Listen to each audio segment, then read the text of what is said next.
Sigurado ka na ba talaga sa desisyon mo, apo? Talong ni Lola sa akin. Tinulungan niya akong ilagay ang ibang gamit sa maleta ko. Ang inakala niya magtatrabaho lang ako sa Manila. Ayoko munang sabihin kay Lola para hindi siya mag-alala sa akin. Umupo ako sa tabi niya. Opo, Lola, tsaka para din naman sa atin dahil mas malaking sahod kung luluwas ako. Tumango siya at pinagpatuloy na lamang ang pag-aayos ng gamit ko. Sinali ko rin ang ibang kailangan ko. Di naman ganoon karami. Alam ko sa sarili ko kung ibang-iba magiging takbo ng buhay ko. Kapag nagbalik na ako, makikilala ko ng lahat ng mga tao na may kinalaman sa buhay ko. Si Sandra ang hinahanap ko. Marami akong tatanong sa kanya kung bakit nangyaring lahat ng to sa akin. At walang ibang makakatulong sa akin. Kung hindi si Errol, titiisin ko na lang lahat. Pagkatapos ko magligpit, umalis na rin ako ng bahay para pumunta kay Erin. Magpapaalam pa rin ako sa kanila dahil ayoko rin mabigla sila dahil sa pag-alis ko. Mabuti na lang naabutan ko pa ito bago umalis para magtinda. Isang basong may lamang apple juice ang binigay niya sa akin. Kailangan ko rin bilisan dahil ngayon din ang balik namin. Agad na agad naman kasi nagdesisyon ng lalaking yon. Mag-ingat ka na lang, Talia, tsaka huwag mo kaming kakalimutan. Tumulo ang luha ni Irene. Bigla ako natawa sa reaksyon niya. Babalik din naman ako dito. Hindi ko kayo makakalimutan. Niyakap ko siya. Pagkatapos ko magpaalam, umuwi na rin agad ako. Ilang oras na lang din at titira at susunduin na ako ni Errol. Nililibang ko muna ang sarili ko anong po pwede kong gawin. Sinisigurado ko rin lahat ng dala ko magagamit ko. Tahimik lang akong nagtatampisaw. Hindi ko rin maintindihan ang sarili ko kung bakit sobrang lapit ko sa dagat. Para bang may koneksyon sa akin ng tubig at sobrang ganda ng pakiramdam ko kapag nakakakita ako ng dagat. Ang linaw-linaw ng buong paligid. Kitang-kita mga paa ko. Hindi mo naman sinabing aalis ka pala. Gulat na gulat ako na may magsalita sa likod ko. Paglingon ko ay nakita ko nakapamulsang lumapit si Joras sa tabi ko. Umurong ako para bigyan siya ng space. I am trying to explain myself. Akala ko hindi ka pa nakabalik. Umupo siya sa tabi ko. Pareho kaming nakatanaw sa dagat. Inagahan ko talagang umuwi para dalawin ka pero mukhang hindi ko na magagawa. Malungkot niya akong nilingon. Patawad, Joros. Mas maganda talaga kasi kung luluwas ako. Hindi kaya ng kita kong gastusin. Patawarin nila sana ako sa pagsisinungaling ko. Ayoko lang talagang madami sila sa problema ko. Baka pag umalis ka nakakalimutan mo na kami. Hindi ko gagawin yon, Joros. Pamilya ng turing ko sa inyo. Kaya nga, pamilya lang. Mapakla siyang natawa. Tumingin ako sa mga mata niya. Hindi ko alam tamang napansin ko sa kanya pero ang kislap ng dalawa niyang mata, mayroong kalungkutang nakatago. Hindi ko inaasahan na lumabas sa bibig ko. Joros, may nagugustuhan ka na ba? Mukha siyang nabigla sa tanong ko. Seryosong tinging binigay niya sa akin. Matagal na. Simple niyang sagot. Kumalabog ang dibdib ko. Sino? Bakit di mo niligawan? Sunod na tanong ko. Umiwas siya ng tingin. Akala ko hindi niya sasagutin ang tanong ko. Kilalang kilala mo ang babaeng gusto ko, Talia. Pero malabong sagutin niya ako. Si Irene? Unang pumasok sa isip ko, siya lang naman ang babaeng kilalang kilala ko. Bigla siyang tumawa at di na ako sinagot. Naglaro na lang kaming dalawa at nilubos ang oras namin. Inihatid niya lang ako pauwi ng bahay. Naligo lang ako at nag-ayos ng matinong damit. Ang alam ko, ibang-iba manamit ng mga tao sa Manila. Puting dress lang ang suot ko. Ilang oras lang ang paghihintay ko at wala pa rin akong tiwala sa kanya. Dumating din agad si Errol. Are you ready? Hindi ko siya sinagot. Lumingon ako kay Lolo at Lola. Nakita kong tumulo ang luha ni Lola kaya't lumapit ako. Binigyan siya ng mahigpit na yakap. Huwag ka nang umiyak, Lola. Babalik din naman ako agad. Mag-ingat ka, apo. Alagaan mong sarili mo. Paalala niya pa sa akin. Tumango ako kahit di niya nakikita ang mukha ko. Pareho ko silang niyakap ni Lolo bago lumapit kay Errol na naghihintay sa akin sa sasakyan. Pinasok niyang maleta ko sa loob. Pinagbuksan niya ako ng pinto. Lumingon muna ako kay Lolo at Lola bago pumasok. Umupo ako at saka sinuot ang seatbelt ko. Hindi ko mapigilan ang luhang pumapatak sa pisngi ko. Mamimiss ko silang lahat. Ang dami kong naiwang alaala sa kanila. Pangako ko kapag ayos ng lahat, babalik ako. Kukunin ko ang dalawang matandang minahal ako ng buong buo. Are you okay? Tanong ni Errol pagpasok niya. May okay bang umiiyak? Pambabar ako sa kanya. He just smirked at parang wala lang sa kanyang sinabi ko. Binuhay niyang makina tuloy ng pinatakbo ang sasakyan.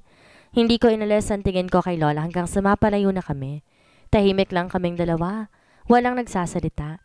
Ang awkward din naman kasi sa akin. Palagi nilang kami nag-aaway. Nagpatugtog na lang siya ng music para naman mabawasan ang katahimikan. You can change the song if you don't like it. I like it, sagot ko. Kahit ano namang kanta ng One Direction gusto ko. Aabutin din naman kami ng isang araw bago makarating papunta ng Maynila. Sa airport na lang kami dumiretso para sa flight naming dalawa. Nagpark lang siya ng sasakyan. Aalisin ko sana ang seatbelt ko nang unahan niya ako kaya hinayaan ko na lang. Done! Sunod-sunod niyang inilis ang seatbelt niya pagkatapos agad na ring bumaba. Lumibot siya para buksan ang pinto kung saan ako nakaupo. Inabot niya ang kamay para tulungan akong bumaba pero deadma lang sa akin dahil bumaba ako mag-isa nang hindi kinukuha ang kamay niya. Disma niyang binaba ang kanang kamay. Naglakad siya papunta sa likod ng sasakyan para kunin ang gamit ko. Napansin kong maleta ko ang dala niya at walang iba. Sabay kaming pumasok ng airport.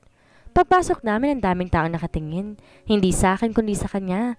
Pati dito agaw pansin pa rin ng lalaking to. Kung alam lang nilang sama na ugali ng lalaking to, madidismaya rin sila. Kumunot ang noo ko na mapansing hindi kami pumunta kung sa nakapilang ibang tao para ibigay ang ticket nila. Di na lang ako nagtanong at sinundan ko na lang si Errol kung saan pupunta. Dala niya pa rin ang maleta ko. Nagtataka na talaga ako. Narinig ko ang pagtunog ng telepono niya. Tumingin muna siya sa akin bago sinagot ang tawag.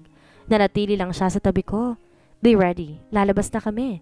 Sabi niya lang bago pinatay ang tawag. Umalokip-kip ako. Malapit na rin naman magdilim.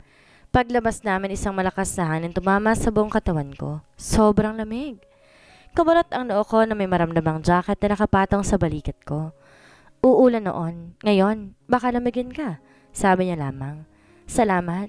Sinuot ko ang itim niyang jacket. Abot tuhod ko ng laki. Napansin kong di ganon kalaki ang eroplanong sasakyan namin. Gaya na sinasakyan ng karamihan. Pagpasok nakaramdam ako ng kaba na makitang kaming dalawa lamang ang tao. Kahit ilibot kong paningin wala pa rin akong makita.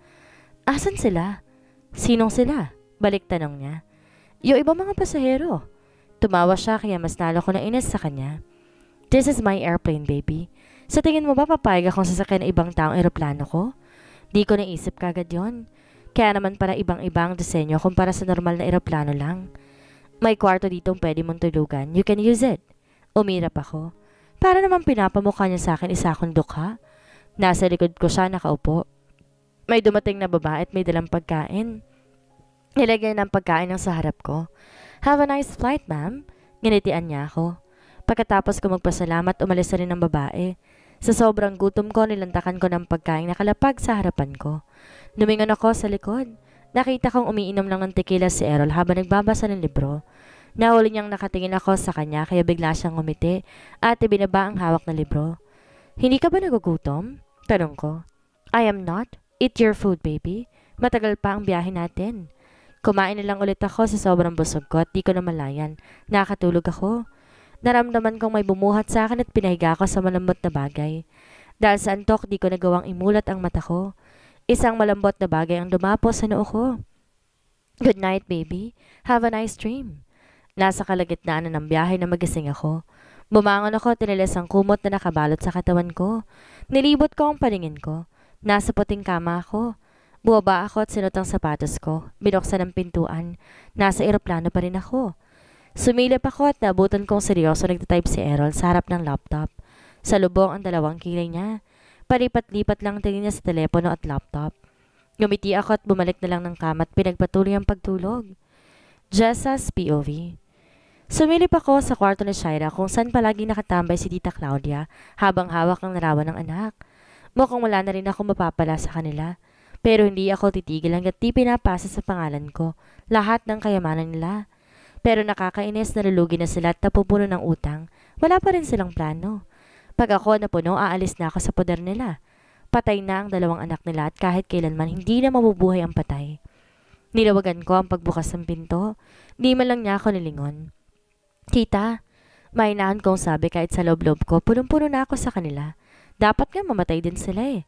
Di ko na alam kung saan patutungo ang buhay ko, Jessa. Wala nang dalawang kambal. Umupo ako sa tabi ni Tita Claudia. Niyakap ko siya, tinapos ang likod. Lumaban ka lang, tita. You have me. Hindi kita iiwan gaya ng ginawa sa'yo ng anak mo. Napangisi ako. Malapit na, Jessa. Tiisin mo lang lahat. Balang araw makukuha ko rin ang perang dapat sa amin ni Papa Mana dahil sa dalawang patay na. Bumitaw ako ng yakap at kinuhang larawan ng dalawa. Pareho silang nakangiti. Tumayo ako habang hinahapos ang picture. Sayang lang kinuha agad kay ni God, sabi ng isipan ko.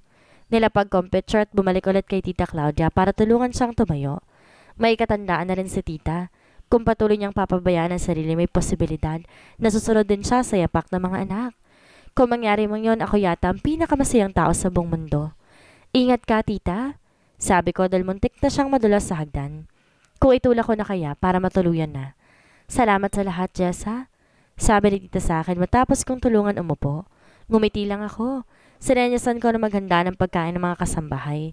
Palalayasin ko na sila sa sobrang bagal gumalaw. Wala silang kwenta dito sa bahay. Tita, you have to eat. Magpalakas ka. Hindi ka pa po pwedeng mamatay. Wala pa sa pangalan ko lahat ng ari-arian ninyo. After kong pakainin si Tita, nagmuni-muni muna ako sa likod ng bahay. Yes, may paborito akong spot dito sa garden. Ang fresh lang. Yaya, ang tubig ko? Sigaw ko. Naiinip na ako sa sobrang tagal. Sorry, ma'am. Tumakbo papalapit sa akin ang maid. Nanlaki ang mata ko nang bigla siyang madapa sa harap ko, kaya tuminapon lahat ng tubig sa pagmumukha ko. Napatayo akong bigla. What the heck? May mata ka ba? Ang tanga mo talaga. Inis kong sabi. Pinunasan ko ng panyong mukha ko. She ruined my makeup. Ilang oras ang sinasayang ko para lang mag-ayos. Stupid. Ma'am, sorry. Sorry po. Yumuko siya sa harapan ko. Walang mapapala ang sorry dahil basa na rin ang damit ko. Kung may karapatan lang akong palayasin siya sa mansyon, ginawa ko na. Leave, stupid. Tinuro ko ang daan papasok ng bahay. Sorry, ma'am. I said leave. Nakakairita. Ang bay na nga, tanga pa. Nagmamadaling umalis ang maid. Lahat ng tao dito sa bahay nakakainis na eh. Napahawak ako sa damit kong basa na rin. Pumasok ako sa loob ng bahay para magpalit ng damit. Huminto ako sa tapat ng salamin. I smiled when I saw myself. Ilang sandali na lang, Jessa. The crown will be mine. I cannot stop my smile. Naghahanap lang ako ng magandang damit sa loob ng walk-in closet ko. Mas malaki ang kwarto ko kaysa sa dalawang patay. Dapat hindi ko na kinukumpara ang sarili ko sa mga pesteng kambal na patay na. Lumabas ulit ako ng bahay. Kumunot ang noo ko dahil wala ako naabutang maid sa may sala. Lumingaling nga ako sa paligid para hanapin sila. Asan kaya mga tangang yon? Bulong ko. Ni isa wala ako makita. Nagpapasyan kong bumalik na lang sa garden at sakto nakikita ko sinusweldohan na sila ni Tito. Lumapit ako sa kanila. Lahat ng tingin nila nasa akin. Tito, bawasan yun naman ang sweldo nila. Puro katangan lang ginagawa nila sa bahay. Tumingin ako dito sa maid. Halos yumuko na sila. Jessa, nagtatrabaho rin sila ng mabuti. Hindi natin kailangan kulangan ng sweldo nila. But Tito, pinutol niya ang sasabihin ko. Ako ang nagpapasweldo sa kanila. Saka mo nilang bawasan kapag ikaw na. Nag-init ang ulo ko. Pinapahiya ba ako ng matandang yan? Deserve niyang mawala ng anak. Umalis si Tito kasama ng mga maid niyang tanga. Napahilot ako ng ulo. Napaupo na lamang ako. 5 taon ang lumipas simula nang iwan kami ni Shaira. Nagawa rin naman ako sa kanya. Pero mas lamang ang inis ko. Ang babae yun sobrang sama na ugali. Masama ang ugali ko pero mas masama siya. Kokonting tao lang nakakilala sa kanya at isa na ako doon. Dapat lang talaga na mamatay na siya. Nagsalin ako ng wine sa baso ko. Tirungga ko iyon. Pagkatapos kong uminom, umalis na rin ako at pumasok na ng bahay. Hindi ako madaling malasing. Narinig ko ang tulog ng sasakyan sa labas, kaya't lumapit ako sa pintuan upang tingnan kung sinong paparating. Dahan-dahan kong binuksan ang pintuan. Kumunot ang noo ko na makitang lumabas si Errol sa loob ng sasakyan. Hindi ko na makita pa ang itsura ng babaeng kasama niya dahil nakatalikod. Lumapit ang isang maid para buksan ang gate. Nag-cross arms ako. Nakahanap na rin ang kapalit? Bulong ko. Sinandal ko ang sarili ko sa upuan. Unang pumasok si Errol. Napatingin siya sa akin. Kinindatan ko siya na kinatawa ko pero agad nawala na makita ko kung sinong babaeng kasunod niyang pumasok. Kinasot ko ang dalawang mata at ayaw maniwala sa nakita. Paano? Halos mabulol na ako. Ang mas lalo pa nagpatindig ng balahibo ko na makita. Nginisihan niya ako pero agad ding nawala nang lumingon sa kanya si Errol at napalitan ng maamong mukha. Shaira? Tanging nasabi ko na lamang. She is alive, Jessa. Sagot ni Errol. Nanghina ang dalawang tuhod ko. Buti na lang napakapit agad ako sa doorknob. Hindi. Patay na siya. Imposibleng buhay siya, Errol? Shaira Ortalia's POV. Nagtaka ako na makita ang babaeng parang nakakita ng multo. Di naman kami patay ni Errol. Halos hindi mawalang tingin na sa akin. Sabi ni Errol sa akin dito daw nakatira ang mga magulang ko sa malaking bahay. Nagulat lang ako dahil hindi lang malaki dahil mukhang mansyon na sobrang laki. Sa lubong ang dalawang kilay ko nang biglang hawakan ni Errol ang kamay ko at pinagtiklop. Pumasok kami ng bahay. Nilampasan ng babaeng kanina pang nakatingin sa akin. Nagtataka tuloy ako kung meron bang marumi sa mukha ko. Wow! Nanlaki ang mata ko na makitang sobrang laki ng loob ng bahay. Ang laki ng chandelier sa itaas. May flat TV pa sa living room. Manghang-mangha ako. Hindi pa rin ako makapaliwanag na nandito ganito pala kalaki ang bahay na tinitirhan namin. This is your house, baby. Pag-aari niyong lahat ng to, sabi ni Errol. Hindi mawala ang tingin ko sa buong bahay. Paano pa kaya kaganda ang kwarto ko? Nai-imagine ko palang nagugustuhan ko na. Tumama ang tingin ko sa family picture sa taas, kung saan ang 4 na taong nakangiti. Sino sila? Tinuro ko ang family picture. Your family. Naglakad ako papalapit sa picture. Hindi ko mahawakan dahil na rin sa kataasan kaya tiningala ko na lamang. Asan ako dyan? Kumunot ang noo ko dahil magkapareho lang ang mukha ng dalawa. Nasa left side ka, nasa kanan ng kambal mo. May kambal ako? Di ba kapaniwalang sabi ko? Nilingon ko si Errol na nakatingin sa akin. Yes, she died. Lumingon ulit ako sa picture frame. Biglang nawala ang saya ko dahil sa sinabi niya. Hindi ko man lang siya nakita. Anong pangalan niya? Malungkot kong tanong. Carlota Hernandez. Di ko alam pero nang bagitin niya ang pangalan, kusang tumulong luha ko. Pakiramdam ko ang bigat-bigat ng dibdib ko. Tumingin ako sa babaeng nakahawak sa bewang ko. Kamukha namin din siya. I can't believe na may pamilya rin pala akong uuwian. Agad kong pinunasan ng luha kong patuloy na bumubuhos. Shaira? Isang boses ang narinig ko sa likod. Lumingon ako. Nagulat ako na mahulog ang hawak ng picture frame sa kamay niya. Halos hindi na makatingin ng mabuti sa akin ang babae dahil sa sobrang panginginig ng katawan. Shaira, anak? Bumuhos ang luha niya. Tumakbo siya papalapit sa akin. Bigla niya ako niyakap. Lumakas ang kabog ng dibdib ko. Naramdaman ko ang yakap ng isang inang matagal nang nawala ng anak. Anak ko? Paano nangyari lahat ng to? Hindi makapaniwalang sabi ng babae. I am still not ready for this question. Kahit ako wala rin akong alam kung paano ako namatay. Umatras ako at lumapit kay Errol. Nagtago lang ako sa likod niya. She lost her memories, tita. Wag po tayong magtanong ng mga bagay na ikakasakit lang ng ulo niya. Nabigla lang ang babae sa sinabi ni Errol habang ako nagtataka pa rin sa nangyayari. Akmang lalapit ang babae nang umatras ulit ako. Humawak ang dalawang kamay ni Errol sa kamay ko. Binalingan niya ako ng tingin. Do not be scared, baby. Mami mo siya. I am not scared of her. Ang pinagtataka ko lang ba't sobrang sama ng tingin ng babae sa akin sa likod ni Mom. Kanina ko pa napapansin ang titig niya. Mukhang may balak na masama sa akin. Tita, huwag kayong magtiwala sa kanya agad. Sa dami namang kamukha dito sa mundo, malamang isa rin siya sa kamukha ni Shaira. Kailan pa nabuhay ang patay? Inirapan niya ako. Napayo ko na lamang ako. She is Shaira. Ramdam ko yon. Tita, paano kung nagparito kailang babaeng yan para gayahin ang mukha ng anak ninyo, para makuha niyang kayamanan ninyo? Si Errol na mismo nagsabi that she lost her memories, kaya wag natin siyang pagkatiwalaan. Tinikom ko ang bibig. Tama naman siya. Mahirap talaga akong pagkatiwalaan pero nasa kanila na kung maniniwala sila. Hindi ko ipipilit ang sarili ko. Napatingin ako sa kamay ko nang bigla, hinigpitan ni Errol ang pagkakahawak. Pilit ko inaalis pero ayaw niyang bitawan. Hindi tayo pupunta dito para magtago ka. Tutulungan kita at nasa likod mo lang ako. Tumango ako. Pumunta ako sa harap nila para harapin si Jessa. Nakakainis siya literal. Hindi po ako pumunta dito para ipagsabing anak niya ako. Dumingon ako kay Mom na nakatingin lang sa akin. Bumalik ako rito para alamin kung sino may pakana sa lahat ng to. Ang sabi, shut up, Jessa. Nagulat siya sa biglaang pagsigaw ko. It is hard to control yourself kapag hindi matinong taong kaharap ko. You can stay here. Aalis din kami kaagad ni Errol. Kung sa tingin mo aagawin ko sa'yo ang kayamanang hindi naman sa'yo, nagkakamali ka. I'm here to solve my problem. Wala akong planong kunin ang bagay na dapat sa akin na mapupunta. Kumunot ang noo ko ng lahat sila'y matahimik dahil sa sinabi ko. Iniisip ko kung may mali ba ako nasabi pero wala naman. Shaira, boses ni Mom. Lumapit siya sa akin at niyakap ulit ako. Ikaw nga ang anak ko.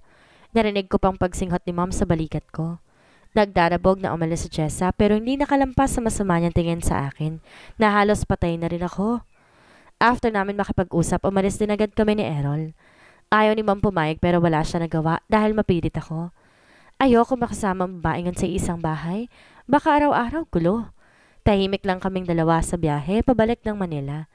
Hindi ko rin alam kung saan ako una mag-uumpisa, lalo't di ko naman kinakwento kay Errol lahat ng nalalaman ko. I want to keep it, hanggat hindi pa nabubuo lahat ng plano ko. But I think I need to find Sandra first. Baka kapag tinanong ko si Sandra kay Errol pag hinalaan niya ako. Nakatingin lang ako sa kanya habang nagdadrive. Ang hirap naman niyang mahalin. Pakiramdam ko bumalik na sa lahat ng dati. Nilingon niya ako at biniganan ang takbo ng sasakyan. Kumunot ang noo ko. What do you mean? I asked. You tend to stare at me while driving. He smirked. Uminit ang pisngi ko kaya agad akong umiwas ng tingin. Ang bilis niyang makalata na tititigan ko siya. Pinaglaruan ko na lang ang koko ko. Matagal pang biyahe hindi rin ako makatulog. Kahit hindi ako makatulog, sinusubukan ko pa rin ipikit ang mga mata ko. Nasa kalagitnaan ako ng pagpapanggap nang maramdaman kong may nakapatong na jacket sa katawan ko.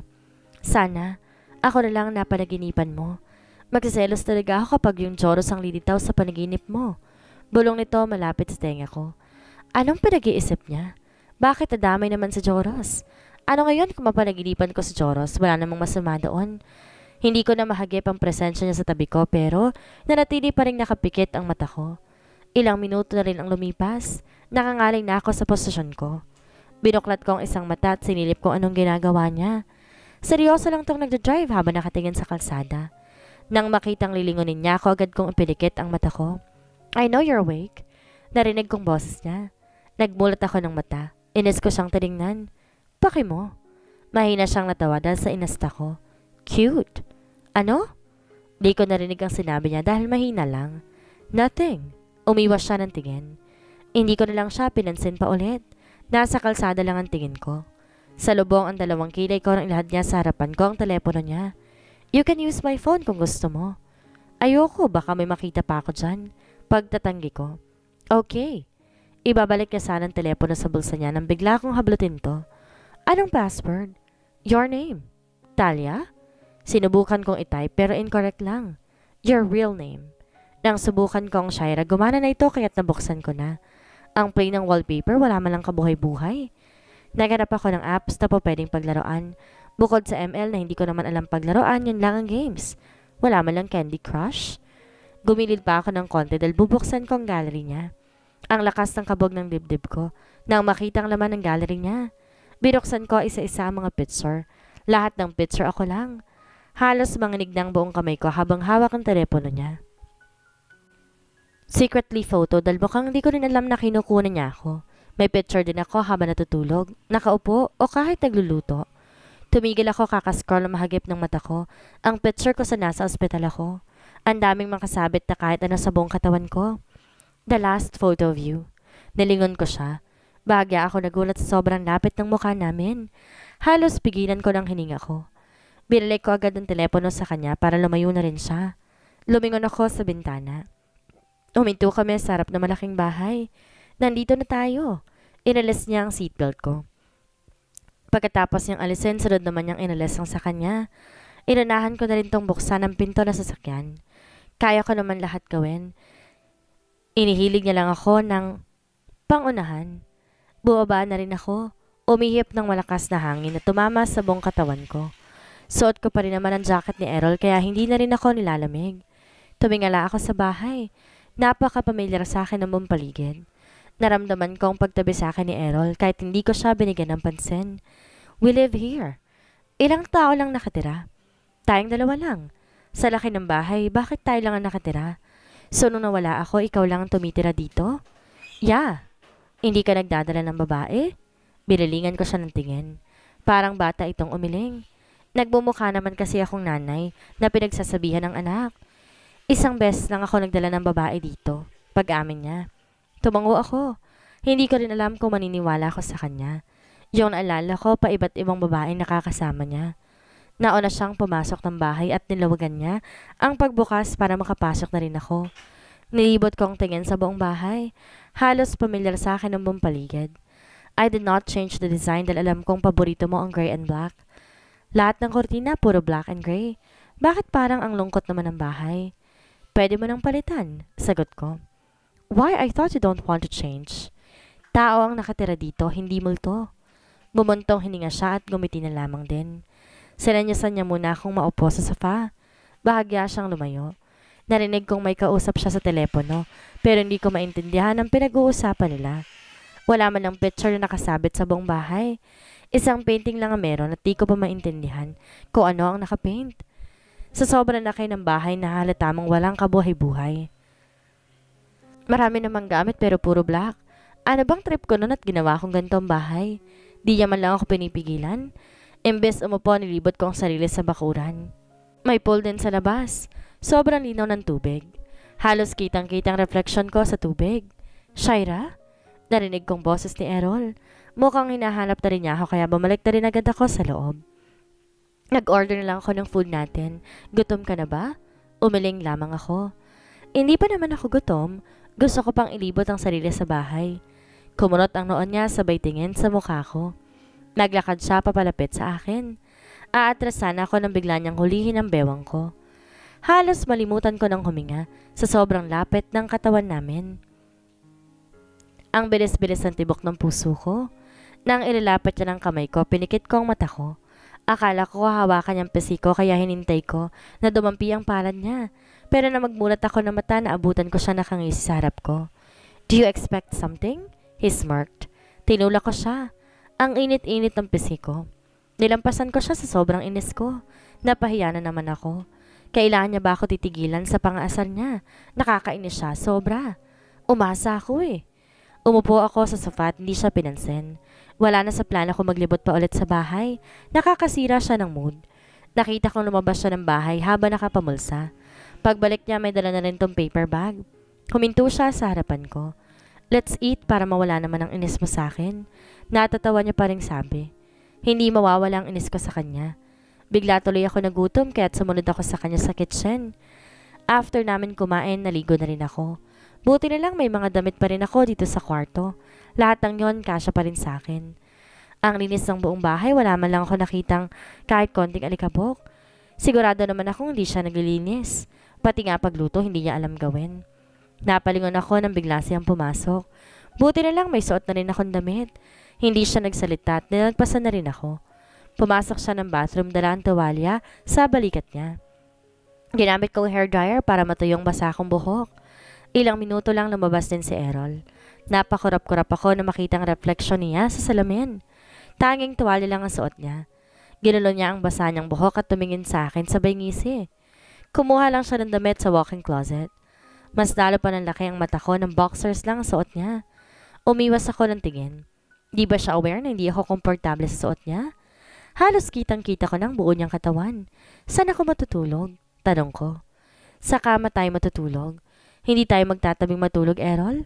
Tumayo ako at binilingan siya ng tingin. Nakita kong di naman sa isang kwarto dito sa bahay. Ang daming guest room. Mag-asawa tayo, baby. Batas na mismo may alam na magtatabing natutulog ang mag-asawa. Wala akong magawa, kundi tumabing matulog sa kanya. Hanggang ngayon mulat na mulat pa rin ang mata ko dahil hindi ako makatulog. Nagtabi naman kami noon na nasa kondo pero iba na ngayon eh. Alam ko na ang ugali niya at ang past life naming dalawa. Nakapatong ang dalawang kamay sa dibdib ko. Umurong ako nang bigla niya ako nilingon. Amoy na amoy ko ang mabango niyang hininga. Let's make a child. Bulong nito malapit sa tenga ko. Ano? Naitulak ko siya sa sobrang lapit niya. Let's make a child. Ulit niya pa. Halos hindi ko na siya malingon. Isa sa mga dahilan kung bakit ayaw ko siya makasama sa isang kwarto lang. Gumawa ka mag-isa. Tinalikuran ko siya. Kinuha kong kumot at tinaklob sa buong katawan ko. I can't. Magagawa ko lang yun kung kasama kita. Lumakas ang pagkakahawa ko sa kumot. Mabuti na lang nakatalikod ako dahil baka makita niya kung gaano kapula ang pisngi ko ngayon. Antok lang yan, sagot ko. Pagising ko, wala ko nabutang tao maliban lang sa sarili ko. Kahit sa ang sulok hindi ko makita si Errol. Wala man lang siya iniwan na papel kung saan siya nagpunta. May nakandang pagkain sa lamesa. Di na ako magtataka kung hindi siya nagluto. Ang luto niyang itlog sunog pa. Ang kanin di masyadong luto. Kinain ko na lang din para hindi nasayang. Nasobrahan ng asin ng itlog. Tao pa bang pinapakain niya? Di makapaniwalang tanong ko sa sarili. Pagkatapos kong kumain, naglinis ako ng sarili. Nagtaka ako kung paano napalitan ang design ng bahay. Napatingin ako sa oras sa itaas. 12:00 na ng hapon. Hindi pa rin bumabalik si Errol. Umupo ako sa sofa. Sinubukan magbasa ng librong palagi niyang binabasa. Sa kalagitnaan ng pagbabasa ko na marinig ko ang pagbukas ng pintuan. Tumayo ako dahil akala ko si Errol na, pero hindi pala. Nawala ang ngiting sumilaw sa labi ko na makita ko sinong pumasok. Jess, anong ginagawa mo dito? Tanong ko. Ngumisi siyang lumapit sa akin. Hindi mawala ang mapang-asar niyang tingin na para bang hinuhusgahan ang buong pagkatao ko. Naniniwala na akong ikaw si Shaira. Paano ka nabuhay? Kakampi mo ba si Satanas? Hindi kita maintindihan. Nawala ang ngiti niya. Seryosong tumingin sa akin. Blanko lang ang tinging ibinigay ko. Ayoko makipag-away sa kanya, pero hindi niya ako tatantanan na labanan ko talagang babaeng to. Pakiramdam ko nga, kilala ko na siya. Hinaplos niya ang pisngi ko sabay pisil ng malakas. Stop pretending na nawalan ka na ng alaala, Shaira. Kilala ko ang ugali mo. Mahilig kang magsinungaling. Malakas pang sigaw niya mismo sa harapan ko. Ano ba? Nasasaktan ako. Hinawakan ko ang palapulsuhan niya. Sa sobrang lakas sa pagkakahawa ko sa kanya, naitulak ko to ng malakas, kaya tumama ang likod niya sa sofa. Subukan mong lumapit para tulungan siya, pero wag kang lalapit sa akin. Baliw. Tumayo siya, mag-isa. Sobrang sama ng tingin niya sa akin.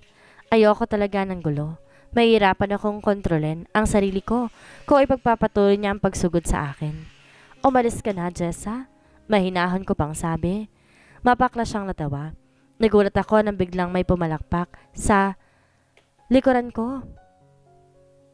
Atras ako ng atras na makita kong papalapit siya sa akin. Hindi mo maitatagong lahat sa akin, Shaira. Sabihin mo na kung paano ka nabuhay. Hindi ako titigil hanggat di mo inaamin sa amin na hindi naburang alaala mo. Ano bang mapapala mo sa akin, Jessa? Hinayaan na kitang tumira sa pamilya ko. Pera. Halos mag-echo ang boses ito sa buong bahay. Kapag namatay ka, makukuha ko lahat ng perang ipapamana ng pamilya mo. Tumama ang likod ko sa pader. Shit, wala na ako maatrasan. Baliw ka. Oo, baliw na ako, Shaira. Kung hindi ka bumalik, mapapasakin lahat ng pera. Isang buting ng luha ang tumulog galing sa mga mata niya. Hindi ako makapagsalita. Hindi ko alam ganito na pala siya kadesperada. Makuha lang lahat ng pera ng pamilya ko. Kaya mamatay ka na. Bigla niya akong sinakal. Hindi ako makahinga sa ginawa niya. Pitahon, mamamatay ka na ulit. Gigil na gigil itong nakahawak sa leeg ko. Habol-habol ko na lamang ang ininga ko. Pilit kong magwala pero sa sobrang lakas niya, hindi ko na magawa. Sabing bitawan mo ko eh. Buong pwersa kong sinipa ang tiyan nito, kaya nakagawa ko ng paraan para makatakas sa kamay niya. Kung may balaw dito sa yon, pinipigilan ko na lang ang sariling wag siyang lalabanan. Shaira, bumalik ka dito. Sigaw nito habang nakahawak sa tiyan ko saan sinipa ko. Tumakbo ako papuntang pintuan. Sobrang lakas ng kabog ng dibdib ko at di ko mabuksan dahil nakalak. Shit! Na makita ko naglalakad ito papalapit sa akin, tumakbo na ako paalis. Halos malibot ko ng sala para paghanap na ipupukpok sa ulo niya. Kailangan magtino ng babaeng yan. Shaira? Gigil na gigil niyang tawag. May nakuha ko nakatagong baseball bat sa loob ng cabinet, kaya mabilis kong kinuha iyon. Mahigpit ang pagkakahawa ko. Nagtago ko sa likod ng pader para ihanda ng sarili sa baliw na babaeng yan. Kumunot ang noo ko nang di ko marinig ang boses ni Jessa. Naghintay muna ako sandali pero wala ako marinig. Akmang ibababa ko ng baseball bat nang may maramdaman ako na yapak papalapit sa gawi ko. Huminga ako ng malalim. Hindi ko papatayin, papatulugin ko na lang para tumigil na sa kakadaldal. Sorry. Saktong pagtaas ko ng baseball bat na makita ko si Errol sa harapan ko. Bumagsak ang hawak kong baseball bat. Ang takot na kanina ko pang pinipigilan, kusa na lang lumabas lahat. Agad niya ako niyakap na mahigpit. You are safe, baby. Naramdaman kong hinalikan niya ang tuktok ng ulo ko. Nanghinang buong katawan ko. Pilit kong nilalabanan ng pagdidilim ng paningin ko pero hindi ko kinaya kaya kusa na lang akong bumagsak. Sunod-sunod ang laalang nagpapakita sa panaginip ko. Pilit kong minumulat ang mata ko pero hindi ko magawa. Halos mapunit ko ng kumot na nakabalot sa katawan ko. Bigla ako napamulat kasabay ng pag-upo ko. Habol-habol kong hininga. Are you okay? Did you feel anything? Sunod-sunod na tanong sa akin ni Errol. Nilingon ko siya at nag-aaral lang tinging binigay niya sa akin. Si Jessa. Unang bumungad sa labi ko. Hawak niya ang kamay ko at hinaplos ang paulit-ulit. I don't know. Sa kalsada ko siya iniwan kanina. Kunot noong sabi niya at mukhang nalilito pa. Napatayin ako sa paligid. Sa lubong ang dalawang kilay ko dahil hindi pamilyar sa akin ang buong paligid. Puro puti lang nakikita ko. Di naman ako patay dahil kasama ko naman si Errol. Biglang bumukas ang pintuan. Pumasok ang isang lalaking pamilyar sa akin ng mukha. Para nakita ko na siya pero hindi ko lang maalala. I brought our food. Hindi ganoon karami pero okay na. Nilapag niya sa tabi ko. Tumayo si Errol at kinuhang dalang pagkain ng lalaki. Habang ako hindi ko maalis ang titig sa lalaking bagong pasok. Gwapo ba? Natatawa niyang tanong. Nagpogi sign pa siya sa harapan ko. Tumango ako. Bigla kaming napalingon ng lakasan ni Errol ang paglagapag ng plato. Hindi siya nakatingin sa amin, pero nahahalata mong galit to. Say it again, Arthur. Baka palayasin kita dito. Sabi nito habang nakatingin pa rin sa inihanda niyang pagkain. Pinipigilan kong wag ngumiti. He is jealous. Lumapit sa tabi ko si Arthur. Kumunot ang noo ko na silipin niyang leeg ko. Biglang pumasok sa isip ko ang ginawa sa akin ni Jessa. Kinapa ko ang leeg ko. Wala naman akong maramdamang hapdi. Nilad sa akin ni Arthur ang salamin. Di ko alam kung saan niya nakuha. Kinuha ko yon. Tinignan ko ang leeg ko. Halos simple ng kamatis ko sa nakahawak ang kamay ni Jessa. Maalis agad yan, Shaira. Huwag kang mag-alala. Binigay ko na ulit ang salamin. Nakabalik na ba agad? Tanong ni Errol kay Arthur. Safe na nakabalik. Pinahirapan ako, bro. Gililo ni Arthur ang buhok niya sabay tawa. Hindi ko maintindihan ang pinag-uusapan nila. Kukunin ko na sana ang pagkain sa kamay ni Errol nang ilayo niya ito sa akin. Susubuan kita sa ayaw at sa gusto mo. Labas na muna ako. Ayoko manira ng love life ng iba. Baka maagaw ko pa. Tumakbo palabas ng kwarto si Arthur. Buti nakalabas na to bago tumama sa kanya ang platong ibinato ni Errol. Pira-pirasong nangyari sa plato. Errol! Hindi ko mapigilan na sumigaw. Baka kasi may pumasok at masugatan pa dahil sa basag na plato. I told them wag pumasok. Ipaparinis ko mamaya pagkatapos mong kumain. Pero natatakot pa rin ako. Hinayaan niya akong subuan ako. Mabilis lang akong kumain para malinis din agad ang plato.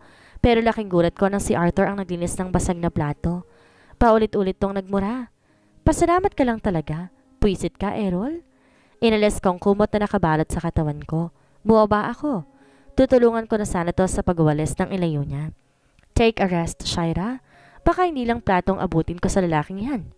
Nilingon niya si Errol na nakatas ng kilay sa kanya. Buti alam mo. Tumayo si Errol at naglakad papalapit sa amin. San kaya hahanapin ni Shaira si Sandra? Ano ang gagawin niya ngayong balakid sa kanya sa Jessa? Maliwanagan na kaya si Shaira sa mga nangyayari sa kanya? Yan ang ating aalamin sa susunod nating kabanata.